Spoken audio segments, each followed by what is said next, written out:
40-এর পরই বোধহয় আসল জীবন শুরু হয়। ততদিনে আপনি মোটামুটি মানুষ চিনতে শিখে গেছেন, চুপ থেকে বিতর্ক থেকে সরে আসার কৌশল বুঝে গেছেন। যে বা যারা আপনাকে পছন্দ করেন না, ধূর্ত নিকুচি করি গুছের মনোভাব নিয়ে তাদের থেকে মুখ ফেরাতে পেরে গেছেন। সন্তান মোটামুটি একটু বোঝার মতো বয়সে পৌঁছে গেছে, ফলে নিজের জন্যে একটু আধটু সময় বার করে নিতে পারেন। বর বা বউ সঙ্গ না দিলেও বাঁচা গেছে। যত কম কথা তত কম ঝগড়া মনোভাব আসতে শুরু করেছে। রূপচর্চার দিকে আপনার একটু বেশি ঝোঁক বাড়ছে, কারণ চুল ত্বক আপনাকে জানান দিচ্ছে যত্ন না নিলে বুঝবি ঠেলা। প্রথম জীবনে আর্থিক টানাপোড়েন এতদিনে অনেকটাই সেটেল ম্যাটার।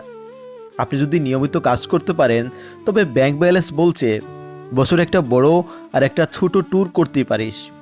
ইএমআই এর বোঝা অনেকটাই কমে যাবে তখন। একটা 4 চাকা আপনার মনের দরজায় হর্ন বাজিয়ে চলেছে।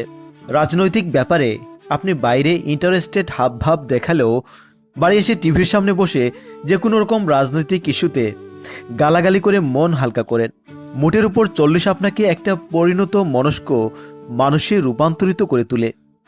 অনেক ঠকে ধাক্কা খেয়ে পড়ে উঠে অবশেষে নিজের কাজ আর নিজের সুখে আপনি মনোনিবেশ করতে শিখে গেলেন এই 40 এসেই। 18-র পর 40টাই মনে হয় জীবনের অন্যতম একটা মাইলস্টোন।